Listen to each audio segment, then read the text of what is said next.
മിശിഹായിൽ അനുഗ്രഹീതരായവരെ, ദിവ്യകാരുണ്യ ഈ ദിവസം നിങ്ങളെല്ലാവരെയും സഹായിക്കുകയും സംരക്ഷിക്കുകയും പരിപാലിക്കുകയും ചെയ്യട്ടെ എന്ന് പ്രാർത്ഥിക്കുകയാണ്.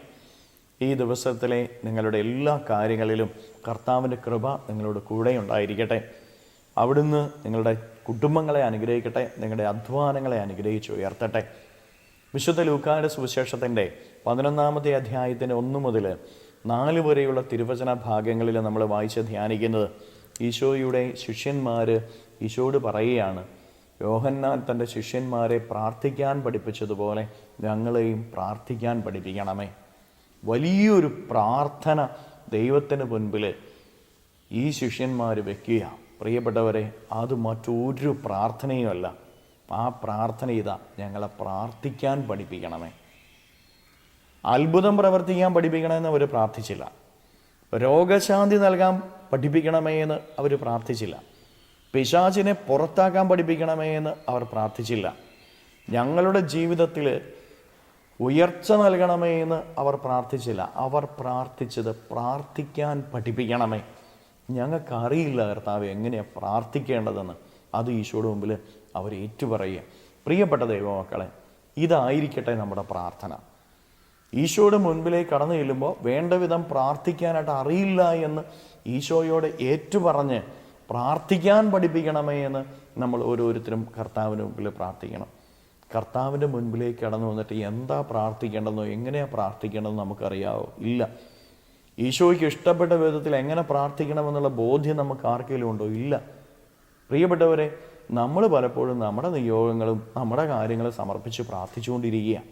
വേണ്ട വിധത്തിൽ പ്രാർത്ഥിക്കേണ്ടത് എങ്ങനെയെന്ന് ഈശോ തൻ്റെ പരിശുദ്ധാത്മാവിനാൽ നമ്മളെ പഠിപ്പിക്കുന്നതിന് വേണ്ടി നമ്മൾ പ്രാർത്ഥിക്കണം. മറ്റൊന്നിനും നമ്മൾ പ്രാർത്ഥിക്കേണ്ട.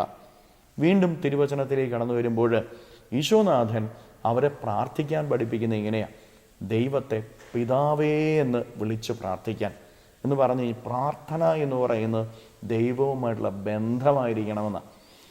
ദൈവത്തോട് ഹൃദയത്തിൽ ബന്ധം ഉണ്ടാകുന്നതാണ് പ്രാർത്ഥന എന്ന് ഈശോനാഥൻ പഠിപ്പിക്കുക.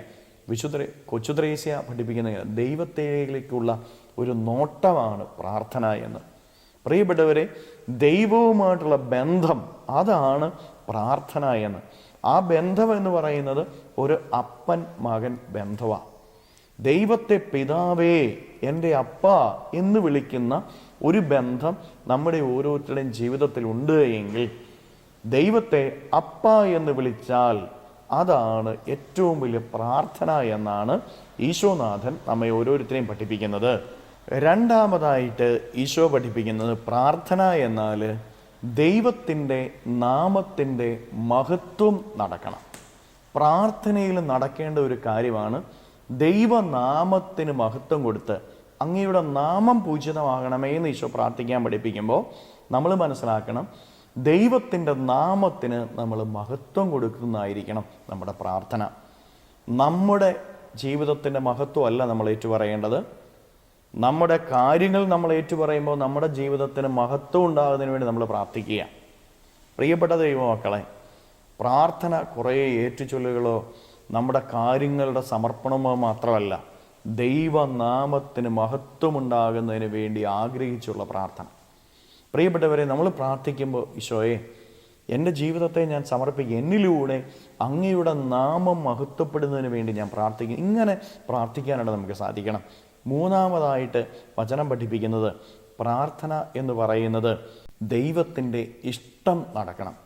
ദൈവത്തിൻ്റെ രാജ്യം വരണമേ എന്ന് നമ്മൾ പ്രാർത്ഥിക്കുമ്പോൾ അവിടുത്തെ ഇഷ്ടം നമ്മുടെ ജീവിതത്തിൽ നടക്കണമേ എന്ന് നമ്മൾ പ്രാർത്ഥിക്കുക. നമ്മൾ പ്രാർത്ഥിക്കുമ്പോൾ ഇങ്ങനെ പ്രാർത്ഥിക്കണം: ഈശോയെ, എൻ്റെ ജീവിതത്തിൽ ഇങ്ങനെയുള്ള പ്രശ്നങ്ങളുണ്ട്, പ്രതിസന്ധികളുണ്ട്, എങ്കിലും അങ്ങയുടെ ഇഷ്ടം എന്താണോ അതെൻ്റെ ജീവിതത്തിൽ നടക്കട്ടെ. എൻ്റെ ജീവിതത്തിൽ പ്രശ്നങ്ങളുണ്ട്, പക്ഷേ അങ്ങയുടെ ഇഷ്ടം എന്താണോ അത് എൻ്റെ ജീവിതത്തിൽ നടക്കട്ടെ എന്ന് ഈശോയോട് പ്രാർത്ഥിക്കാനായിട്ട് പ്രിയപ്പെട്ട ദൈവമക്കളെ നമുക്ക് ഓരോരുത്തർക്കും സാധിക്കണം. അതാണ് പ്രാർത്ഥന എന്ന ഈശോ പഠിപ്പിക്കുന്നത്. വീണ്ടും പറയാം, അന്നന്ന് വേണ്ടുന്ന ആഹാരം. പ്രിയപ്പെട്ടവരെ, ഓരോ ദിവസത്തിനും അതതിൻ്റേതായ അനുഗ്രഹം നമുക്ക് വേണം. അതുകൊണ്ടാണ് ഈശോ പഠിപ്പിക്കുന്നത് ആ ദിവസത്തെ ആഹാരം തരണമേ എന്ന്. ഓരോ ദിവസത്തെയും സമർപ്പിച്ചുകൊണ്ട് നമ്മൾ പ്രാർത്ഥിക്കണം. ഓരോ ദിവസത്തിനും വേണ്ട അനുഗ്രഹങ്ങൾക്ക് വേണ്ടി ദൈവത്തിന് മുമ്പിൽ നമ്മൾ ഓരോരുത്തരും പ്രാർത്ഥിക്കണമെന്ന് ഈശോ പറയുക. വീണ്ടും പ്രാർത്ഥിക്കുന്നു, പാപങ്ങളിൽ നിന്നുള്ള മോചനം. നമ്മുടെ പാപത്തെ ഏറ്റുപറഞ്ഞ് ആ പാപത്തിൽ നിന്നുള്ള മോചനം ലഭിക്കുന്നതിന് വേണ്ടി നമ്മുടെ പ്രാർത്ഥനയിൽ നമ്മൾ പ്രാർത്ഥിക്കണം. വീണ്ടും പരീക്ഷകളിൽ ഉൾപ്പെടാതിരിക്കാൻ ദൈവകൃപ ലഭിക്കുന്നതിന് വേണ്ടി നമ്മൾ പ്രാർത്ഥിക്കണം. ഇതാണ് പ്രാർത്ഥന എന്നാണ് ഈശോനാഥൻ പഠിപ്പിക്കുക. പ്രാർത്ഥന എന്നാൽ ദൈവവുമായിട്ടുള്ള ബന്ധവും ദൈവത്തിലുള്ള പരിപൂർണമായ ആശ്രയവും ജീവിതത്തെ ദൈവത്തിന് പരിപൂർണമായിട്ട് സമർപ്പിക്കലുമാണ് എന്ന് നമ്മൾ മനസ്സിലാക്കുക. കരങ്ങളെ യാചനയോടെ പിടിച്ച് ഈ ദിവസം ഈശോ ആഗ്രഹിക്കുന്ന പോലെ പ്രാർത്ഥിക്കാനും ജീവിക്കുവാനുമുള്ള ഒരു കൃപ യാചിച്ച് ഈ ദിവസത്തിലെ എല്ലാ കാര്യങ്ങളെയും ഈശോയ്ക്ക് കൊടുത്ത് നമുക്ക് സ്തുതിക്കാം. ഹല്ലേലൂയ. ഈശോയെ നന്ദി. Hallelujah, hallelujah, hallelujah, hallelujah, hallelujah, hallelujah. കർത്താവായ ഈശോയെ മക്കളെ ഓരോരുത്തരെയും സമർപ്പിക്കുന്നവരെ അനുഗ്രഹിക്കണമേ, ആശീർവദിക്കണമേ. ഇവരുടെ ജീവിതങ്ങളിലേക്കും ഇവരുടെ അധ്വാനങ്ങളിലേക്കും അങ്ങ് കടന്നു ചെന്ന് ഇവരെ സഹായിക്കുകയും സംരക്ഷിക്കുകയും പരിപാലിക്കുകയും ചെയ്യണമേ. ഈ ദിവസത്തിലെ ഇവരുടെ എല്ലാ അധ്വാനങ്ങളിലും ഇവരുടെ കൂടെ ഉണ്ടായിരിക്കണമേ. ഇവരുടെ പ്രയത്നങ്ങളിൽ ഇവരെ സഹായിക്കണമേ. ഇവരുടെ കുടുംബത്തിലേക്ക് അങ്ങ് കടന്നു ചെല്ലണമേ. ഇവരുടെ വഴികളിൽ അങ്ങ് ഇവരുടെ കൂടെ ഉണ്ടായിരിക്കണമേ. ഇവരുടെ മക്കളെ അനുഗ്രഹിക്കണമേ. അധ്വാനങ്ങളെയും പ്രയത്നങ്ങളെയും ആശീർവദിക്കണമേ. ഇവരിൽ നിന്ന് കണ്ടുമുട്ടുന്നവരെ അനുഗ്രഹിക്കണമേ. Hallelujah, hallelujah, hallelujah. നന്മയിലും വിശുദ്ധിയിലും ജീവിക്കുവാനുള്ള കൃപ ഇവർക്ക് ലഭിക്കട്ടെ. ഈശോയെ ഈ ദിവികാരുണ്യത്താൽ ആശീർവദിക്കുമ്പോൾ ഇവരുടെ ജീവിതത്തിൽ നിന്ന്, ജീവിത വഴികളിൽ നിന്ന്, അധ്വാന മേഖലകളിൽ നിന്ന് സർവ്വ തിന്മകളും ബന്ധനങ്ങളും കെട്ടുകളും പിശാചിൻ്റെ ഉപദ്രവങ്ങളും നാരകീയ ശക്തികളുടെ പ്രവർത്തനങ്ങളും പൈശാചിക അരൂപികളുടെ പ്രവർത്തനങ്ങളും നിർവീര്യമായി തീരട്ടെ എന്ന് കേൾപ്പിക്കുന്നു.